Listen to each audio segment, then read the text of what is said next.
जय हिंद। आज इस वीडियो में बात करेंगे एमपी सेट परीक्षा के बारे में। 3-4 पॉइंट पर डिस्कशन करेंगे। पहला, वो ये आंसर की आ गई है। कुछ क्वेश्चंस को लेकर के डिस्प्यूट हो सकता है, आपत्तियां वगैरह हो सकती है। 7 डेज का आपको टाइम दिया गया है, तो आपको लगा लेना चाहिए, क्योंकि कुछ विद्यार्थियों के कोई क्वेश्चन कम, किसी के ज़्यादा वाली स्थिति हो जाने वाली है।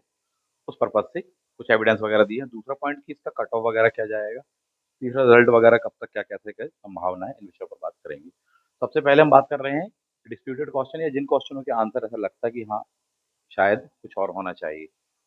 एक क्वेश्चन आपको दिया है, क्वेश्चन नंबर 1 to 50 तक आपके जो क्वेश्चन है उनकी बात हो रही है। सेट डी में आपको ये बता रहे हैं ना, क्वेश्चन नंबर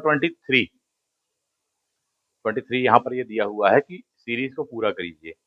वहां पर उन्होंने आंसर दे दिया आपको ए वाला, जबकि आंसर क्या होना चाहिए, बी होना चाहिए वहां पर आंसर। इस क्वेश्चन को आप मैच कर लीजिएगा, ये सीरीज वाला है। दूसरा एम एनपीटीईएल वाला है, ठीक।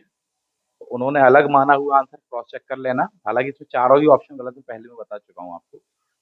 अगर स्पेशली देखा जाए तो ये होता फुल फॉर्म, यहाँ ऑन लिखा हुआ आप देखेंगे, ठीक है। ये एक बहुत मिस ही हुआ है, सच बात तो ये है। इसको आप मैच कर लीजिएगा।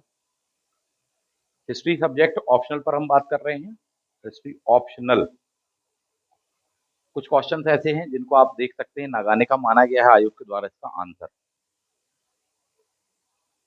क्वेश्चन है, महाभारत में 16 वर्षीय वधु को क्या कहा गया है। 9 से 10 वर्ष की जो थे उनको कहा जाता था, बाकी आप इसको और सर्च कर लीजिएगा अपने हिसाब से, है ना, देख सकते हैं। मौर्यकालीन मुद्रा का क्या नाम था। मौर्यकालीन मुद्रा का नाम क्या था उस टाइम पर, उसका जो क्वेश्चन है पण माना गया है। बट मैंने आपसे आंसर की में कहा था कि दोनों होंगे, पण भी दिया है और काकड़ी भी दिया हुआ है, क्योंकि कहीं क्वेश्चन में ये देखा प्रमुख मुद्रा कौन सी थी, ठीक है। कुछ किताबों में आपको पण के बारे में आराम से मिल जाएगा, काकड़ी के बारे में जो है आप इसमें देख सकते हैं। यहाँ दिया होगा आपको कि छोटे छोटे जो तांबे के सिक्के हुआ करते थे वो क्या कहलाते थे, कांकड़ी कहे जाते थे, ठीक है। केसी श्रीवास्तव जी की बुक है, पेज नंबर 269 आपको करके दिया हुआ है, देख लीजिएगा अगर आपको एविडेंस लगाना हो, क्योंकि आपको वहां पर बुक का नाम भी देना है, पेज नंबर वगैरह, उसकी फोटो वगैरह आराम से आपको ये मिल जाएगा, इसलिए मैंने ये नंबर दिया है। क्वेश्चन नंबर 110 उन्होंने सही आंसर दिया हुआ है। मैंने जब उसको डिस्क्राइब किया था तो मैंने सी बता दिया था आंसर, पढ़ने में मिस्टेक हो गई थी। इसका आंसर डी ही होगा, डी सही है, ठीक है। वो मुझसे पढ़ने में या उसकी मैचिंग बनाने में, जब लाइव वीडियो चल रहा था ना पिछला, उसमें हो गई थी, तो इसको देख लीजिएगा। आगे बढ़ते हैं। अलाउद्दीन खिलजी के शासनकाल में व्यापारी को पंजीकरण कौन क्या करता था। शहनाई मंडी बताया था, जबकि दीवान रियासत आंसर माना गया है। बहुत सारी किताबों में आपको दीवाने रियासत मिलेगा, लेकिन कुछ जो एविडेंस है आप उसमें देखेंगे तो जहाँ डेप्थ में उसको दिया, डिटेलिंग वगैरह करके दी हुई है, वहां पर लिखा होगा इस तरह से पंजीकृत कराना पड़ता है शहनाई मंडी। कन्फ्लिक्ट होता है इन लाइनों को लेकर के, यहाँ दिया होगा। एक और आपको एविडेंस दिया है मैंने आपको, page number 183 S C Verma. यहाँ पर भी लिखा है कि साहब जी बाजार के शहना के पास अपने नाम दर्ज कराने पड़ते थे। इसको आप देख सकते हैं अगर किसी को आवश्यकता हो तो। क्वेश्चन नंबर है 147 सेट डी का, ठीक। परोपकारी निरंकुशता, उदार निरंकुशता इत्यादि वर्ड यहाँ पर यूज किए जाते हैं। तो आंसर माना गया 1909 का अधिनियम, ठीक है। बात सही, 1909 के अधिनियम में आया था, लेकिन यहाँ पर बात क्या कही गई है, स्थापना यानी कि शुरुआत। यहाँ कहीं पर भी क्वेश्चन में नहीं कहा कि वास्तविक रूप से स्थापना या उसकी चरम सीमा या उसकी पराकाष्ठा या व्यापक रूप से उसको लागू करना, ऐसा पॉइंट नहीं दिया हुआ है, ठीक है। ये पॉइंट आप जब देखेंगे तो आपको मिल जाएगा। उदार निरंकुश ये बता चुका हूँ, ठीक है। कौन सा वाला जो आपका अधिनियम कहलाता है, ये कहलाता है 1861 का, वहां साफ साफ आया, यानी बिगिनिंग यहाँ से हुई है कि कानूनी तौर पर या इस कानून से, 1861 के कानून से अंग्रेजों की वह नीति आरंभ हुई जिसे क्या कहा जाता है, उदार निरंकुशता करके कहा जाता था, ठीक है। ये बात सही है कि जो 1909 का एक्ट है, ये वाली फोटो उसकी है, इमेज उसकी लगाई गई है कि उदार निरंकुशता, बेनेवोलेंट डेस्पोटिज्म, ठीक है, कि चरम सीमा था कौन सा, 1909 वाला ये अधिनियम। उसके बाद 1919 का आता है, तो ये चरम सीमा जरूर था 1909 वाला, लेकिन अगर कहा जाए स्थापना शुरुआत, मेरे ख्याल से वो ये होगा, बाकी आप लोग देख सकते हैं। कुछ विद्यार्थियों के द्वारा इसके मांगे गए थे आंसर वगैरह को लेकर के क्वेश्चन था। आगे बढ़ते हैं। यही क्वेश्चन है, ज़्यादा क्वेश्चन नहीं, 4-5 क्वेश्चन हैं ऑप्शनल हिस्ट्री वाले में, और 2 क्वेश्चन हैं, 2 से 3 क्वेश्चन होंगे। हो सकता है मैंने कोई काउंट ना किया हो। थर्ड नंबर का एक क्वेश्चन होगा, है ना? जो कि हायर एजुकेशन या शोध वाले उस विषय पर है। चलो आगे बढ़ते हैं। रिजल्ट को लेकर के भी बहुत ज़्यादा चल रहा है 6% वाला मामला। विद्यार्थी लगातार मांग कर रहे हैं। यूजीसी नेट उसके पत्र के अनुसार 6% वाली बात कही गई है, और विद्यार्थियों की मांगी 15% होना चाहिए। बात सही भी, 6 साल से हुआ नहीं है, होना तो चाहिए, और ये मांग की गई है। और यूजीसी का जो गाइडलाइन है वो है 6% का। खास बात यह है कि एनटीए जो कि नेट का एग्जाम लेती है अभी वर्तमान में, साल में 2 बार लेती है। एमपी में सेट का एग्जाम 6 साल में 1 बार हो रहा है, तो उस हिसाब से 1272 हो जाता है। क्योंकि जब वो 2 बार होता है, 6-6% है, टोटल 12%, तो 6 साल में 1272% हो जाते हैं। बहुत सारे विद्यार्थियों को लाभ मिलता है। तो ये सारे पॉइंट हैं। इस विषय वस्तु पर सिर्फ इतना ही कहना चाहूंगा, चुनावी वर्ष है, यदि आप सही जगह तक मांग पहुंचा लें तो शायद इसमें आपको लाभ मिल सकता है ना?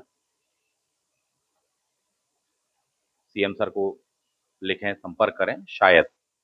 चलो आगे बढ़ जाते हैं। 6% रिजर्वेशन वगैरह दिया गया है मध्य प्रदेश राज्य के कैंडिडेट, रिजर्व कैटेगरी, अन्य इत्यादि वगैरह। अगला जो महत्वपूर्ण बिंदु है वह कट ऑफ को लेकर के। कट ऑफ कितना जाएगा या कितना जाना चाहिए, क्या संभावना लगती है, कट ऑफ क्या होना चाहिए, अलग अलग कैटेगरी और उनके सापेक्ष। मैं यहाँ पर जनरल कैटेगरी का बता रहा हूँ प्रमुख तौर पर, और फिर अन्य पर भी अपन चर्चा कर लेंगे, उसके सापेक्ष ही आप देख लेंगे। देखिए, पेपर जो 1 है, पेपर 1 में जिस भी व्यक्ति के समथिंग 27 तक पहुंच रहा है, 26 तक क्वेश्चन पहुंच रहा है, ये क्वेश्चन ही बता रहा हूँ, जिसने 27 तक क्वेश्चन पहुंच गया है या 26 भी पहुंच गया है, सफिशिएंट है उसके लिए। क्यों? क्योंकि उस पेपर का जो लेवल है वो काफी अच्छा है। पॉइंट 1। कईयों के तो 22-23 ही होंगे, 20 होंगे, ये स्थिति है। ठीक, क्वालिफाइंग मार्क्स आपको बताए गए हैं कैसे क्या है इसके, ठीक पहले आपने देखा हुआ है। ये होने चाहिए, अन्यथा दिक्कत हो जाएगी। दिक्कत इस प्रकार से हो जाएगी कि दूसरे वाले सेक्शन में आपके पूरे में से पूरे सही भी हैं, परंतु ये मार्क्स आपके पास में नहीं है, तो दिक्कत वाली बात है। अनारक्षित श्रेणी 40% वाली बात कही गई है। ठीक, रिजर्व कैटेगरी 35% मिनिमम ये है, और ये आपको पूरे के पूरे वहां पर होना चाहिए। हालांकि ये 2 पेपर नहीं हुए हैं, समझिए इस बात को, पेपर एक ही हुआ है। 1 to 50 क्वेश्चन एजुकेशन वाला, रिसर्च इत्यादि वगैरह को लेकर के, जबकि उसी पेपर में 51 नंबर से स्टार्ट हुआ था। यानी कि ये 2 पेपर नहीं है, पेपर एक ही है, तो ओवरऑल लिए जाएंगे। ठीक है, बट मैं आपको तो इसलिए बता रहा हूँ क्योंकि सेकंड वाला ऑप्शनल सबका अलग अलग है, उस हिसाब से आप काउंट करिएगा, इसलिए मैं आपको बता रहा हूँ, तो रिस्क कम हो जाता है यहाँ पर। तो यदि कट ऑफ के बारे में बात करें,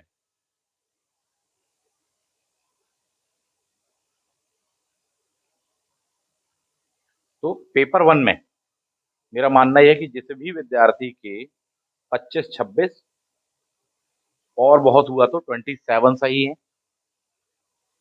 पेपर 1 27 जनरल कैटेगरी, अच्छा स्कोर है, कोई भी बुरा स्कोर नहीं है, बहुत ही बेहतरीन स्कोर है। जिस तरह से पेपर आया हुआ है उसके हिसाब से आपको बता रहे हैं। इजी पेपर हो तो 40 भी हो सकता है, 45 भी हो सकता है, 48 भी हो सकता था, बट जिस तरह का पेपर आया हुआ है तो पूरे उसके सेट के इतिहास में आप देखेंगे बहुत टफ पेपर है। पिछले बार का आप क्वेश्चन पेपर देखेंगे उससे तो कंपैरेटिवली काफी टफ पेपर ये कहलाएगा। ओबीसी में एक क्वेश्चन कम, 26 सेफ मान सकते हैं। एससी कैटेगरी के संदर्भ में यदि हम बात करें, मेरा मानना है कि लगभग 23 के आसपास सफिशिएंट होगा। एसटी भी 22 समथिंग के आसपास में होना चाहिए। ईडब्ल्यूएस काफी क्लोज होता है ओबीसी के, तो 25-26 के आसपास में ये होना चाहिए। फीमेल के लिए 33% हॉरिजॉन्टल रिजर्वेशन आपको दिया गया है साहब, मध्य प्रदेश की महिलाओं के संदर्भ में। ठीक है, इस बात को ध्यान रखना। जो लिस्ट तैयार होगी वो ओवरऑल पेपर 1 और पेपर 2 दोनों तैयार होगी। अब हम बात करते हैं पेपर 2 हिस्ट्री ऑप्शनल को लेकर के।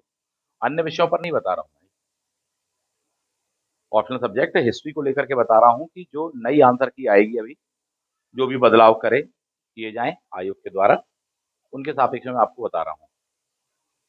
तो यहाँ पर जिन्होंने इतना स्कोर सिक्योर कर लिया, ठीक है, उनके लिए बता रहा हूँ कि अब आगे क्या। आपके ओवरऑल जो कट ऑफ होना चाहिए जनरल कैटेगरी के लिए, मेरा मानना यह है कि लगभग ओवरऑल जनरल कैटेगरी का ओवरऑल मान के चलिए समथिंग 57-58% होना चाहिए। इतने में सेट क्वालिफाई हो जाएगा। 1,02,000 विद्यार्थी समथिंग उन्होंने दिया है, 6% भी रहता है तो ये स्थिति होगी। क्यों? क्योंकि ये वाला पेपर काफी टफ है। तो ओवरऑल अगर आप बात करें तो 57% के आसपास में, 58% के आसपास में, और शायद एक आध परसेंट कम भी हो सकता है, कोई बड़ी बात नहीं, 1% प्लस माइनस आप कर सकते हैं। ठीक है, तो ये स्थिति होगी। हिस्ट्री अगर स्पेशली बात की जाए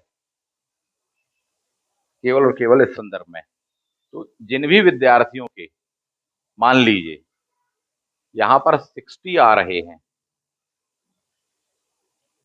कितने 60 क्वेश्चन सही आ रहे हैं, 58, 59 और 60, उनका हो जाएगा, सेट हो जाना चाहिए हिस्ट्री ऑप्शनल के लिए। ओवरऑल दोनों मिलाकर कम से कम कितना आना चाहिए, 57-58% आना चाहिए। इसका मतलब ये अगर यहाँ पर किसी ने 40 सिक्योर कर लिए हैं तो यहाँ पर वो अपने कम कर सकता है क्वेश्चंस को, इस बात को समझिए। इसीलिए इसको आप ओवरऑल के माध्यम से देखेंगे तो ज्यादा सही रहेगा, आराम से आपका होना चाहिए इतने क्वेश्चंस पर, मेरा मानना ये है साहब। ठीक है, 57% मैंने कहा, 58% मैंने ओवरऑल कहा हुआ है। 300 नंबर का आपका पेपर हुआ है, ठीक है, 300 मार्क्स का है। 60% कितना जा रहा है आपका, 180 जा रहा है।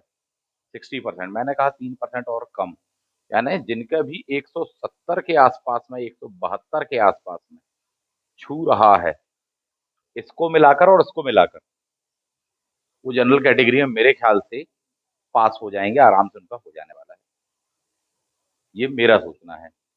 वहीं ओबीसी के संदर्भ में बात करें यदि हम, तो वो जाना चाहिए तकरीबन 56-50 समथिंग के आसपास में, ये होगा 56-57। ये स्पेशली हिस्ट्री ऑप्शनल के लिए मैं बता रहा हूँ, बार बार कह रहा हूँ, क्योंकि पेपर बहुत टफ आया था। अन्य सब्जेक्ट के लिए नहीं कह रहा हूँ, हिंदी के लिए नहीं कह रहा हूँ, इंग्लिश के लिए नहीं कह रहा हूँ, मैं हिस्ट्री ऑप्शनल के लिए कह रहा हूँ। और बिल्कुल साफ सुथरे शब्दों में कहा जाए तो जिसने यहाँ पर 24-25 बना लिए और यहाँ पर 60 के आसपास में भी हो गए उनके सही, 58 के आसपास में सही हो गए हैं, पर्याप्त है, उनका हो जाएगा। इसी हिसाब से इसी वे में कम करते चले जाइएगा। तो ये जनरल के लिए बता रहा हूँ, जनरल मेल कैटेगरी के लिए बता रहा हूँ, ऐसा मेरा अनुमान है, ये कोई अंतिम नहीं है, ये कोई अंतिम नहीं है कि मैं ही फाइनलाइज कर रहा हूँ, एक मेरा अनुमान है पेपर को देखते हुए। जिस टाइप से पेपर आया हिस्ट्री ऑप्शनल का, काफी टफ पेपर था और बहुत घुमावदार पेपर था, ऑप्शन काफी क्लोज थे और उनको बना पाना इतना आसान नहीं था। तो उस हिसाब से ये जाना चाहिए। समथिंग 6% यदि मांग रहती है, और यदि 15% हो जाए तो और घट जाएगा, थोड़ी सा नीचे और आ जाएगा कट ऑफ। तो आप अपने हिसाब से देख सकते हैं। इन 2 से 3 विषय वस्तुओं पर मुझे आपसे चर्चा करनी थी, तो जानकारी देनी थी कि साहब लगभग कट ऑफ ये रहेगा। कुछ डिस्प्यूटेड क्वेश्चंस जो हैं, जिनको लेकर के कुछ विद्यार्थियों ने मैसेज किए, फोन वगैरह किए, उनको बताना था। इसको आप अपने दिमाग में रख सकते हैं। सारी बातों का सार, cut off general category 57-58% overall, यानी 180 जो आपका 300 नंबर का पेपर है उसमें से आप 170 के आसपास में है जनरल कैटेगरी के, हो जाएगा साहब, इतने में हो जाना चाहिए। बाकी आगे देखिए रिजल्ट कैसा क्या बताता है। ठीक है, आप सभी को ढेर सारी शुभकामनाएं, मिलते हैं नेक्स्ट वीडियो में। थैंक यू, जय हिंद।